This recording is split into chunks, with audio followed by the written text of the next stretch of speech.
malade pour les bambis bachaba bozo amura mabonja tout cas bolanda prophète Emmanuel Dodi pour les lobos konjalo là il faut mamela bino. Amen.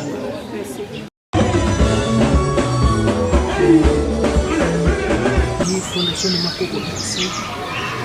Ndenge aza charge ya bana boye kangisa biso tubayebisinga bakomela basesa et puis asengi prophète Emmanuel Dodi nzambe eza bapamdole bamotema malamu ezala solidité.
Vaut mieux que la vie, célèbre tes louanges, car ta bonté vaut mieux que la vie, vaut mieux que la vie, célèbre tes louanges, car ta bonté vaut mieux que la vie. J'étais perdu, il m'a retrouvé, j'étais perdu, il m'a retrouvé, oh mes lèvres célèbrent tes louanges, car il vaut mieux que la vie. J'étais rejeté, il m'a récupéré, j'étais célèbre tes louanges, car ta bonté vaut mieux que la vie. J'étais malade, tu m'as guéri, j'étais malade. Et Komami, soyez miséricordieux comme votre Père Céleste est miséricordieux. Et Komami, il se souhaite heureux celui qui s'occupe du pauvre, car au jour du malheur, l'Éternel le soulage. Na Oisika, Onapotala, Kokokisa, Komami, Koroba, heureux et miséricordieux, car ils obtiendront miséricorde. Tika na cadeau obisotomemi et même réconfort, consolation, kimia na kati ya bande kote kotala awa. Pour recommander tour na biso nyonso tokosala na maboko na yo olimwa kamba biso na bande kino suka na kombo ya nkolo Yesu tobonde petro bi. Amen. Amen. Pour venir accomplir notre devoir les devoirs par rapport à la vision que Dieu le Père avait communiquée à son serviteur, le prophète messager Manuel Dodi. Et dans cette vision-là, Dieu l'a enseigné sur l'amour. Que ça ne sert à rien de dire que j'aime mon frère et que tu ne manifestes pas les bonnes œuvres. Comme Jacques dit, la foi sans les œuvres, c'est une foi morte.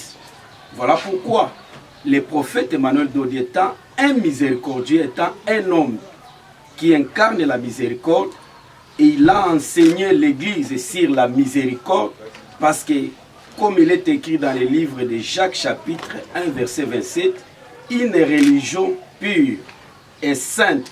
La continuité de cette vision-là, charismatique, de l'homme charismatique, le prophète Emmanuel Dodi, comme Dieu l'a enseigné, que nous devons amener notre Église dans les œuvres de la miséricorde. 36, soyez, c'est une recommandation, soyez miséricordieux, comme votre Père est miséricordieux.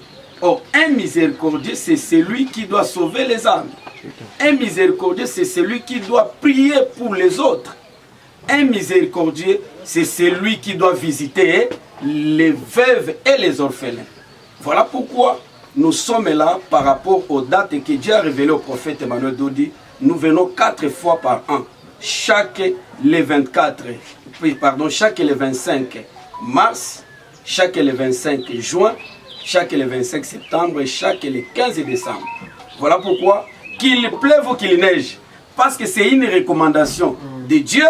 Voilà pourquoi nous devons être là pour accomplir la volonté de notre Père. Même s'il y a la guerre, nous allons toujours accomplir cette volonté-là. Et c'est un devoir pour nous. Même après notre mort, même nos enfants qui viendront après nous vont continuer toujours à manifester ces œuvres de la miséricorde. Voilà pourquoi, Père Higo, au nom de notre chef spirituel, le prophète messager Emmanuel Dodi, représenté de tous les affranchis d'ici et de l'extérieur de la diaspora, et nous avons réuni les peu de moyens que Dieu nous donne, quels que soient les moments difficiles, mais pour manifester l'amour, ça ne demande pas que tu sois millionnaire. Pour manifester l'amour avec l'épée que Dieu donne aux affranchis, que Dieu donne aux prophètes, parce que l'amour se partage. Cet amour-là envers ses enfants. Parce que ces enfants ici, c'est l'avenir de demain. Parmi ces enfants, il y aura des prophètes. Parmi ces enfants, il y aura des pasteurs. Parmi ces enfants, il y aura des ministres. Parmi ces enfants, et vous l'avez même recommandé, il faut qu'ils se marient dans l'église des affranchis. C'est ça la continuité de l'œuvre. Voilà pourquoi nous ne sommes pas venus, mais vite, comme d'habitude. Cette fois-ci, nous n'avons pas amené beaucoup de vivres parce que vous avez beaucoup de besoins. Le moment est difficile que vous traversez. Vous ne recevez plus de dons, mais la seule église qui vous porte à cœur, le seul homme de Dieu qui a les soucis de vous et qui vous porte à cœur, premièrement dans ses prières et deuxièmement dans ses bonnes œuvres pour la survie de ses enfants. C'est le prophète messager Emmanuel Dodi. Voilà pourquoi nous ne sommes pas venus, mais vite. Cette fois-ci, il a encore doublé l'enveloppe pour que ses enfants puissent survivre. Et le Dieu des cieux, qui est le Père de toutes les misères, nous voulons que ses enfants vivent et Dieu lui-même il va pourvoir aux besoins de son peuple.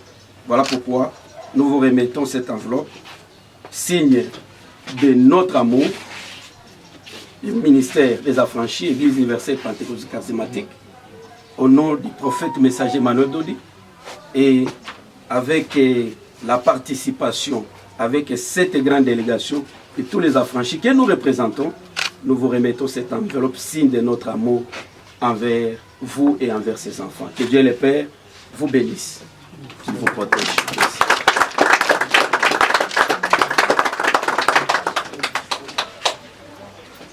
Un de mes enfants te dit que le manque de bras, il connaît tous vos pas. Il nous dates et toutes ces choses. Et nous rappelle déjà tous les enfants, et à travers de vous-même, parce que Dieu nous a donné deux mains, un pour s'aider à soi-même et l'autre pour aider à ceux qui sont de plus nécessité. Vous connaissez notre réalité, Congolais sont 43 ans ici, toujours au service des gens les plus pauvres. Et la situation va trop mal.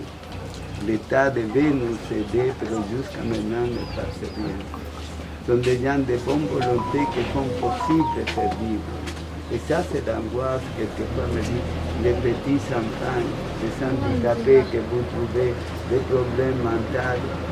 Et si le Seigneur m'appelle, je crois que vous devez continuer, parce qu'il y a plein d'âge, la fatigue, on ne sait pas. Que quand Dieu nous appelle, comme il a appelé à Maman Coco, à Maman Betty, à les gens de bonne volonté qui ont donné la vie au Congo. Notre cimetière est là. Hier était le jour aussi des rameaux et nous rappelons tous nos gens qui ont passé par ici. Et je vous remercie avec tout mon cœur, à tous nos mamans de loin ou de près, qui pensent à nous à travers le prophète Emmanuel. Nous devons continuer. J'ai des photos. Dans tous les enfants, on connaît bien Gilles. Nous me dit telle date. Il nous dit, vous connaissez déjà avant. Hein? Vous avez fait grandir les enfants. Hein? Et c'est ça le papa qu'on m'avait demandé pour Jacques. Jacques, voilà, qui était bébé, et puis il a pris un bras et commence à grandir. Et ça, c'est protéger la vie. Hein? Ce n'est pas une chose n'importe quoi, c'est protéger la vie. Je vous remercie de tout cœur, vous tous. Et le prophète, je sais qu'il est content d'être man ici, mais toujours, il dit, loin de Dieu, près du cœur. Merci beaucoup. Merci.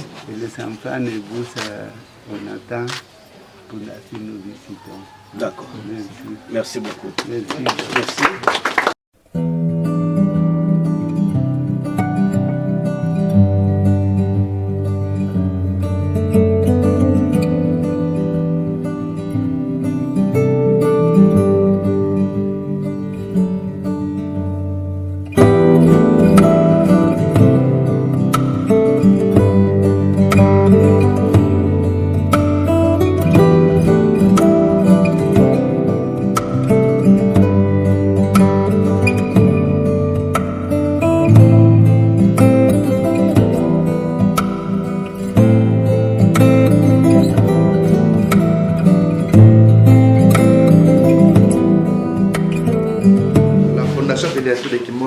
Trois grandes cuisines.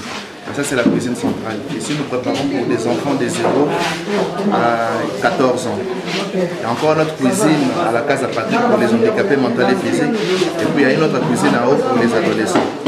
Et dans cette cuisine, par jour, nous préparons 15 sacs de riz 25 kg par jour. Nous avons 8 pavillons d'enfants. Ce qui fait que l'effectif est vraiment grand. Nous pouvons continuer là-dessus.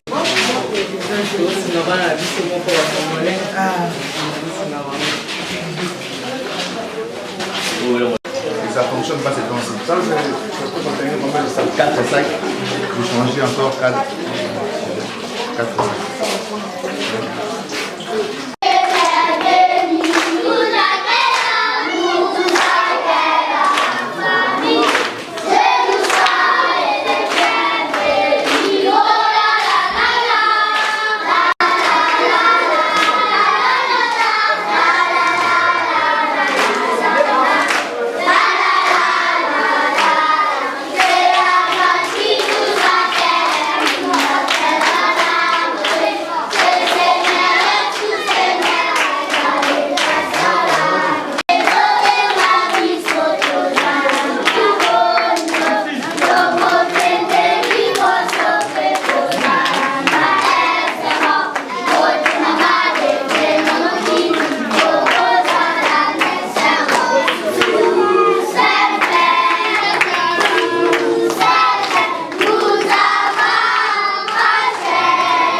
trimestre, mois de mars, mois de juin, septembre, on a décembre. Alors, les lots, tout ça, dans le mois de mars, le 25, tu es du sous-sous, nous sommes à Koya.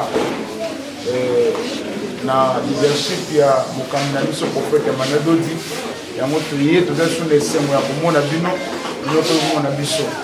Voilà pourquoi biso loko l'église nyonso tozosala tene kotia nkolo liboso na kosenga na bino bo répéter maloba oyo ya losambo nsima na ngai. Tozo répéter biso nyonso. Merci Seigneur, Merci Seigneur de ton amour et de ta bonté.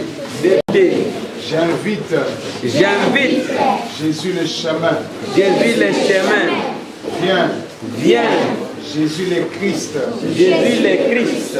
Je crois en Jésus mon Seigneur. En Jésus mon Seigneur. Je confesse Le Seigneur Jésus mon Sauveur. Le Seigneur Jésus mon Sauveur. J'invite le Fils du Dieu vivant. Le Fils du Dieu vivant. Je crois en Christ. Je crois en Christ. Mon Seigneur Dieu. Mon Seigneur Dieu. Je confesse le Seigneur Dieu Christ. Le Seigneur Dieu Christ. Mon justicier. Mon justicier. Zambe tata, zambe na mawa. Tika koleke la visite na biso bana oyo. Orphelinat oyo. Ezwa consolation. Ezwa kimia. Ezwa épanouissement. Na nzela ya visite na biso tika kimia pe consolation pe samana bana oyo. Parce que ma première dit que tu es le père de l'orphelin et le défenseur des veuves. Zoka tanto sala musala oyo. Ya kwa kolesa ba orphelin tozo kozwa place na yo visible pour yo c'est la biso dans l'invisible. Na kombo ya kolo Yesu to bondi le bon petolobi. Amen. Amen. Et abattre la bino. Amen. Bolingo pe umela kati na bino. Voilà, biso to leki. Tokozonga lisusu na date nini? Soki boyebi. Non, date nini tokoya lisusu kotala bino. Le 25 juin. Le 25 juin, ya biso elataka te. Boyete. Le 25 juin bokona lisusu wa histoire. Ok? Oui. Zamba pambola bino batela bino bozala malamu. Okoya komona na balasima. Merci beaucoup. Au revoir.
Pavillon ou la maison qui nous coûte la vie. Oui. Il y a beaucoup de dépenses.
napesi bino mbote ken pia na mbote bisiko zali tozali comme d'habitude awa na mama Koko toyi na mama Koko kaka ndenge prophète amonaki 4 fois mbula toyaka kotala babola omoni bino nyonso ndenge baza wana toza na bapaya ebele bauti mikili na mikili nde baye awa na komeka kotuna apôtre azalaka na Lubumbashi impressionné eza nini apôtre par rapport à makambo omoni na ndenge prophète azwa vision.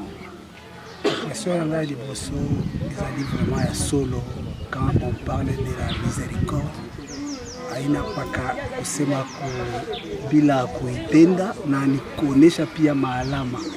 Tunaona maalama mbele ya watoto bantu vile beko nahangaika na vile ifwashi beko naweza kusutenir bale beko na maproblème. Tunaona huruma ile mtumishi wa Mungu Prophet Emmanuel ile konaweza kuparticiper kusaidia watu wengine na kusaidia wale bademeni na moyen kidogo ile konayo. Vraiment Mungu amubariki na Mungu abariki sisi bote ba affranchi kwa hii kazi kunafanyika. Tuka tunashukuru sana na kubaona bale batu roho vraiment inanyuma na kile kitu kunafanya vya kweli mtumishi wa Mungu eko na huruma. Tunaweza kusema kidogo hivi. Merci beaucoup apôtre. Si bango yo boko pesa ngama liloba moko par rapport ya musala au prophète azwa ya pour respecter bato ko kutala babula boko pesa ngama impression mama liloba tozana isengo ezambala ya liboso te toyaka yaka na biso soki toye tomoni nde bana baza kozala na motema pasi toyoka motema pasi mpenza Nzambe apambola prophète na vision Nzambe atalisa ye po toyaka kotala babola po esengo ezongela biso. Merci. Azali moko ya bafranchi na kati na biso chaque fois sala kabisa lobelaka prophète messager Emmanuel Dodi nazali na Kisindiora pembeni na ngai napesi ye mbote nazali pe na ba ressortissants pour comprendre que c'est pour la première fois que Kisindiora ye kote oyo ambali boso amona soki akokoka koloba soki akokoka koloba Kisindiora azwa na micro. C'est ma passion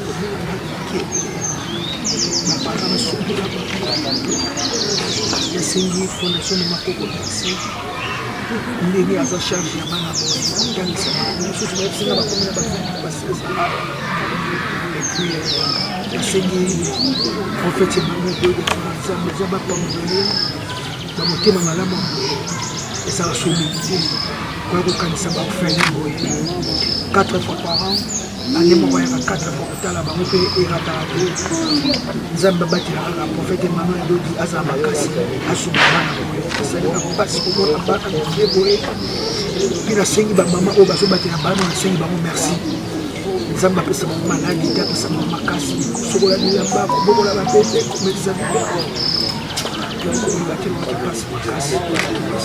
merci na prophète Emmanuel Dodi atikaka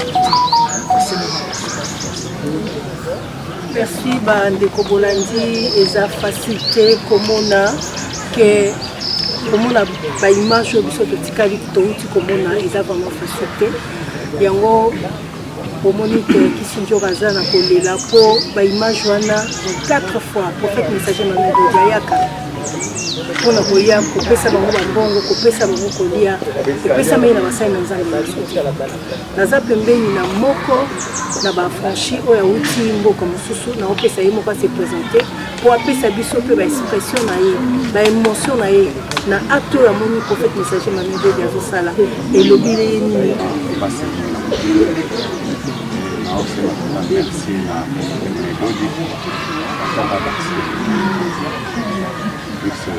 Chaque fois toujours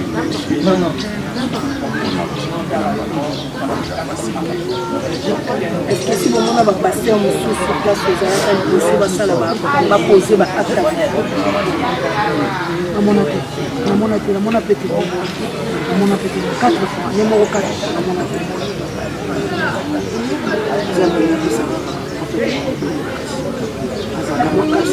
à bakoli toyeba biloko ebele boye yango epi basuka enveloppe mpona bana nzambe apesika makasi. Merci beaucoup. Merci papa. Topesi maman Zatobeni. C'est pour la première fois que maman a eu maman Topesi Ombote. Vraiment, je sais pas. Nous sommes au Mingité, sur le côté de la caméra. Pour le un mot dans la voix pour le ça. Un geste pour faire le message de maman Dodi. C'est ça. Micro, s'il vous plaît. Je suis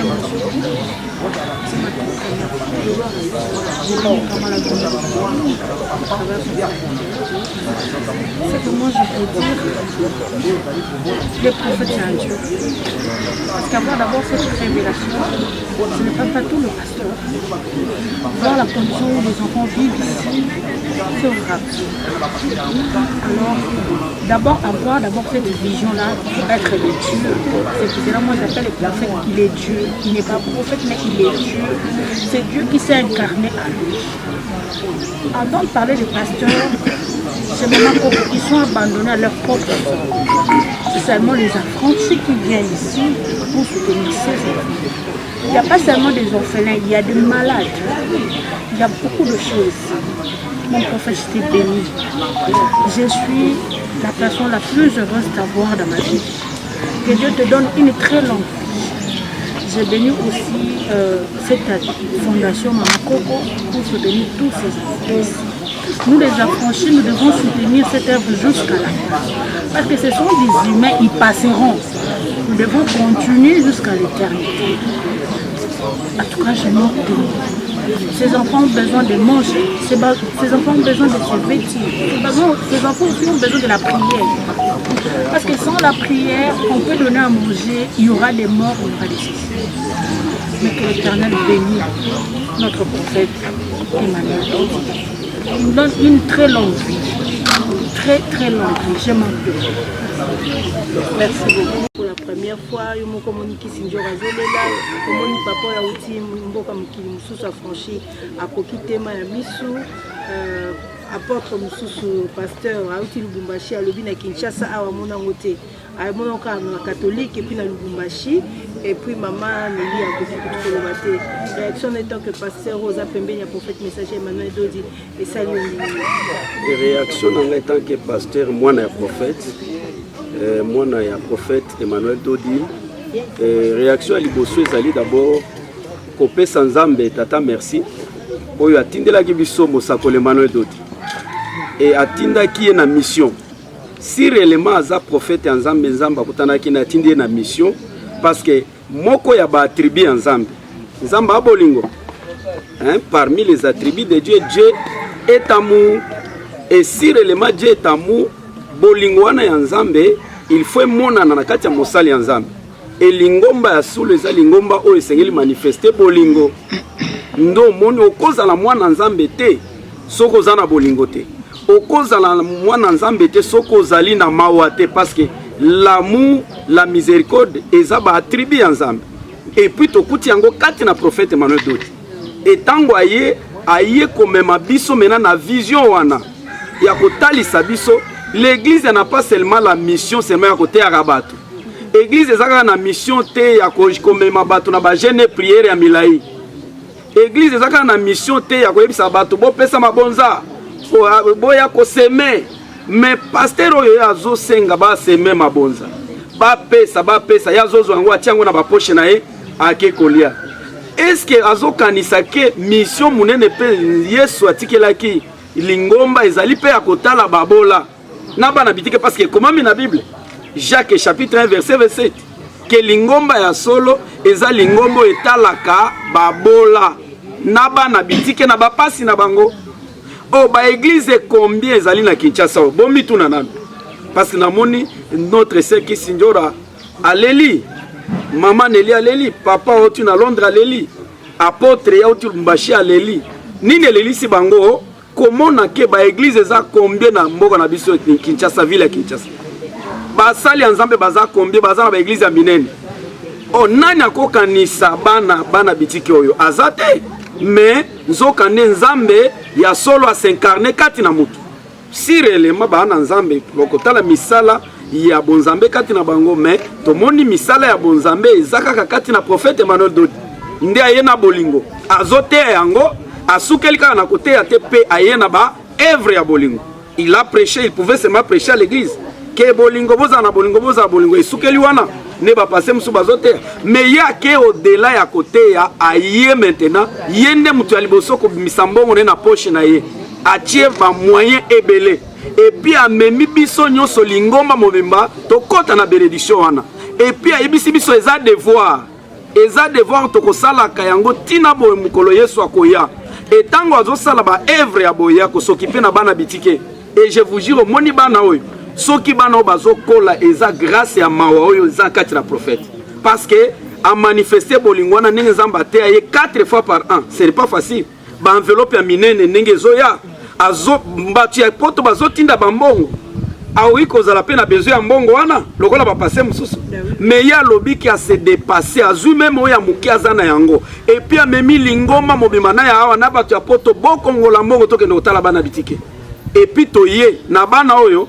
mwana prophète azate mwana nanga azate aza mwana ni baza bana ba congolais na bana oyo baza na bana ba étranger bazate ce sont nos enfants ya biso ba congolais mais baza abandonné et bana oyo loko to sengeli ko souligner baza kana besoin biloko akolia te et loko liboso baza na yango besoin d'abord c'est la prière et loko mi baloto yeko pesa bana oyo za bolingo parce que baza privé na bolingo ba parents na bango ba boaka bango c'est que premièrement ces enfants sont privés de l'amour maternel et paternel ne biso tango toyeko kokisa mokano ya nzambe bible lobike nzamba za tata ya bana bitike azape mobali ya basi bakufela mibali lelo kolekela acte au prophète Emmanuel Dodi a posé amemi lingomba lelo bana oyo bazana esengo liloba wana esali nini elati nzoto réellement nzamba za tata bana bitike parce que nzamba wana s'incarner kati na prophète pe ambiso na mission toye kotala bango bazana esengo to pesi bango bolingo to sambeli pona bango to tikeli bango loko akolia et bana oyo bakomi mena na elikia ya ko vivre que parce que to bakisela bango lisusu mikolo lobi ezoya kati na bango ba pasteur bakozala ba prophète bakozala c'est ce que mona ka batu mususu secret akomela na mokili ezali kosala misala malamu ya bolingo ya kotala bana oyo tozo senga na basali nzambe ebele ba mangombe ebele balanda exemple au prophète Emmanuel Dodi ayena yango nde bolingo ya solo yango. Merci beaucoup na pesi liloba na mon confrère pasteur peut-être encore. Événement le Lozali le 25, Lozali clôture il y a 7 jours la prière à miséricorde au Dozaranango chaque trimestre. Donc chaque 3 mois, dans le mois de mars, dans le mois de juin, dans le mois de septembre et puis dans le mois de décembre. Nde awa liloba oyezoloba que Dieu est le père des orphelins, les défenseurs des veuves et kokisama. Nzambe aza na nzoto lokola biso te nzambe aza molimo sikoyo biso mutu nyonso tu oyo azoya kusunga ba orphelin azokotisa nzambe nyongo parce que aloba za tata ya bana bitike donc mutu nyonso azokota na musala ya kusunga bana bitike akotisi nzambe nyongo eza même secret ya longévité lelo na kati ya mboka na biso toyebaki bakombo basala na nzambe minene basala bakombo mais basila poane parce que ministère ezangi miséricorde ekosuka ozomona eza rare tolo bararte ezalaka te komona un pasteur akoti retraite parce que luka miséricorde mais ba pasteur bakota retraite pona koluka nguya koluka puissance mais puissance prophétie onction sans miséricorde okusuka na nzela nde secret oyo bayebi te ya longévité na kati ya ministère. Prophète Emmanuel Dodi aye ko révéler ba secret oyo secret munene ya ko umela na bonzambe ezali ministère na yo etambola na miséricorde. Oh po ministère etambola na miséricorde kitaka kolekela ba œuvre kolekela ba acte kolekela ba action na zuka ka ba œuvre parmi les œuvres ya miséricorde po miséricorde ekita eza musala ya kotala babola eza musala ya kosunga basi bakufela mibali eza ba œuvre oyo ekitisaka miséricorde nde kosala ete na musala yozana yango na musala ya nzambe yo pasteur yo sala okoba oumela parce que miséricorde outi na éternité et c'est normal que tango kiteli mutu to kiteli musala ya mutu musala wana eumela. Voilà pourquoi tozali kosala nazo clôturer na ko inviter les sous parce que tokosala ngo lisusu le 25 juin bandeko bakolanda image oyo baya biso omone ba église ebele basala ngo de manière sporadique tous les 2 ans tous les 5 ans mais awa mosakolo asala ngo par la révélation chaque le 25 mars le 25 juin le 25 septembre na le 25 na le 15 décembre ezanatina. OK, merci beaucoup. Famille et mariage. Papa étant que responsable de la famille et mariage. Lobani no koloba na bato oyo yo nyonso tout ba contribuer pour na koya awa. D'abord na pesi bango merci du fait qu'ils se sont donné la peine de venir ici et en même temps dans les cadres de famille que nous encadrons nous voyons que Eza Mawa pourquoi au monde abana abandonné comme ça bato mosusu bazo il ne se donne même pas la peine de le visiter et en même temps tout un ministère social. Quand tu vois Dengue Prétro et Yambibiso, Azolo Bela, qu'il n'y a qu'une seule personne qui s'appelle Emmanuel Do. Pour le moment, même l'Europe, il n'y a pas de subvention. J'ai causé avec les médecins qui les soignent. Même les recrutements, et Salamawa, ils sont incapables de subvenir à payer même les personnels. Donc c'est un problème de tout le monde. Pour les parents ou les gens de bonne volonté, comme le professeur, le prophète Emmanuel Dodi. Merci beaucoup, papa. Le prophète messager Emmanuel Dodi, n'a pas acte à Sali. Nous avons un prophète Emmanuel Dodi, l'église, nous avons un bien, il y a malam, il y a un prophète Emmanuel Dodi. Nous avons un kaka, basanga, bayaka awa, bakeni piana, bazara, boya awa, chaque année, bayaka 4 fois awa. Donc, au centre, ça sont le 25 max. Na mungi lo 4 heures. Donc 4 heures. Si qui misala nyo so 4 heures ba ki biselo wa 7 heures. To komi wana 7 heures mwana ni to awa. Na senga kaka prophète Emmanuel Dodi. Allez ali kaniso ya zuya 4 fois par an. Ya woya anemo 4 fois kwa kushuna bano ngana moni awa. Makambo ngana moni awa na zuya sayo. Na opanza prophète Emmanuel Dodi sawo. Opanze sawo. Opanze sawo. Pour monter à Malam à Boisa. Sandro, qui côté va y avoir Panza Sam? Oui, il faut penser ça. Monter à Malam à Boisa, prophète Boisa. Maman Sophia, il faut penser ça pour prophète Emmanuel Dodi Ali biso miséricorde. Oui, baki mawezalaka. Mais baki balaksaka mawati. Boko kamuto wa muta kufi, bien mtasala accident na nzela, omuno temo bimawa oleki. Lo sala te le côté au sala te fort même hôpital. Bo msata un capo aider. En tout cas prophète Emmanuel Dodi ako même biso mawa. Oye sangani na bolingo. Donc mawa na biso ba franchi, tant muntu azana mawa yo pe koma na mawa. Tant mutazo bela yo ko bela pona ye. Tant mutazo kufa yo pe kufa pona likambo muninga. Tant muninga la linzala yo pe la lanzala. Muninga zana passe soit passe na ye koma ya yo. Miséricorde prophète Emmanuel Dodi ao eza miséricorde o ezoya ko arroser biso. Eza ko arroser biso en tout cas prophète Emmanuel Dodi merci beaucoup. Na musala sala ka 4 fois ngam ko déjà c'est mesani bana sona kocha anjora mo ni babela Sandra donc commanda kunanga au prophète Emmanuel Dodi Alexandre ngai bolingwa solo aloba na biso to tika vengeance to tika mutema mabeto la kisamutu bolingo soki muninga lingi stade kole ba mbisi ba shaba bozo amboka mabonja tuka bolanda prophète Emmanuel Dodi o lelo bokonja lola ifonga melabino amen. Siko ba bengambe omoni oyo babanda na prophète messager banda kala donc na la plateau donc to passer là nous y a comme ya za docteur a oye bisa OK yé aza parmi ba fruit ya prophète messager Emmanuel Dodi ti ntango ozomona akomi boye baza mibale papa pusaka koto bato bamona très bien. Ok, d'accord, topase yo micro. Ok. Bonjour, nga Kozi Kampo, moko ya bana atelier de Kimboni. Basala epadoti. Otika biso te soko bali muso ke moi ça changer. Ko basi ba changer ba to. Rigo alela ya ko kidenda. Oui, par exemple. Il y a fait des mariages dans nos alabini na église. Maintenant, je me pose toujours une question, est-ce que la loi qui m'a avancé la classe sur la salle on a moins de difficultés pour les coachs. Ça fait déjà des années successives qu'il faut poser des diplômes pour la université pour la mission. Possibilités d'atteindre. Possibilités d'atteindre. Mais ça peut par exemple, au bas la démarche, est-ce que le personnel, base ou avant charge, pas l'État. Ça fait 4 ans qu'on a la démarche. Ça fait 4 ans, ministère de la Santé, budget, Azawana, déjà les familles, mais je promets de faire